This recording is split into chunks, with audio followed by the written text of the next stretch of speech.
BSc Food and Nutrition లో university first rank, second rank, third rank. Sun international, Visakhapatnam, Hyderabad. రాజకీయ హింసాకాండతో ఆంధ్రప్రదేశ్ రాష్ట్రం అల్లాడిపోతోందని ఆరోపిస్తూ రాష్ట్రంలో రాష్ట్రపతి పాలన డిమాండ్ చేస్తూ మాజీ ముఖ్యమంత్రి వైసీపీ అధినేత ఢిల్లీ వేదికగా ధర్నాకు దిగారు.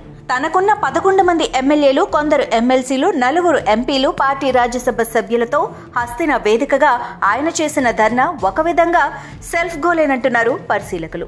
ఈ ధర్నా ద్వారా జగన్ తాను కాంగ్రెస్ నేతృత్వంలోని ఇండియా కూటమికి చేరువవుతున్నానన్న సంకేతాలిచ్చారు.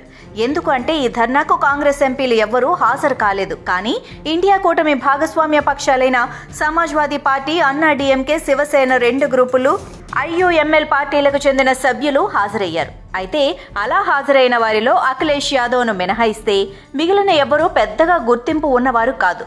వారి పార్టీల్లోనే వారు చిన్న నేతలు. అయితే ఇక్కడ ప్రత్యేకంగా చెప్పుకోవాల్సి ఉన్నదంటూ ఏమైనా ఉంది అంటే అది వీరంతా ఇండియా కూటమి భాగస్వామ్య పక్షాలకు చెందిన నేతలు. వీరైనా ఎలా వచ్చారు అంటే గత 10 ఏళ్లుగా రాజ్యసభ సభ్యుడిగా ఉన్న విజయసాయిరెడ్డి ఆ క్రమంలో పలు పార్లమెంటరీ కమిటీల్లో ఉన్నారు. ఆ విధంగా ఆయన తనకున్న పలుకుబడిని ఉపయోగించి కొందరు ఎంపీలను జగన్ ధర్నాకు తీసుకురావడంలో సఫలమయ్యారు. అలాగే మరో వైసీపీ రాజ్యసభ సభ్యుడు పరిమల్ నత్వానీ, ఈయన రిలయన్స్ ఇండస్ట్రీస్ లో ఓ డైరెక్టర్. ఈయన్ను జగన్ రాజ్యసభ సభ్యుడిగా నామినేట్ చేశారు. దీంతో ఆయన రిలయన్స్ ఇండస్ట్రీస్ డైరెక్టర్ గా తన పరపతిని ఉపయోగించి మరికొంతమంది ఎంపీలను జగన్ ధర్నాకు తీసుకొచ్చారు. సరే, ఎలా వస్తే ఏమిటి కానీ జగన్ ధర్నాకు కాంగ్రెస్ నేతృత్వంలోని ఇండియా కూటమి పార్టీలకు చెందిన కొందరు ఎంపీలు హస్తినలో జగన్ నిర్వహించిన ధర్నాకు హాజరయ్యారు. అంటే బీజేపీ వ్యతిరేక పార్టీలు జగన్ కు మద్దతుగా నిలిచాయి.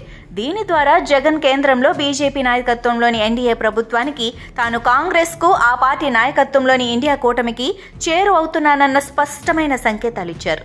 ఇలా సంకేతాలు పంపటం ద్వారా రాజ్యసభలో తనకున్న సభ్యుల బలంతో బీజేపీని బ్లాక్మెయిల్ చేయగలనని జగన్ భావిస్తుండవచ్చుగాక.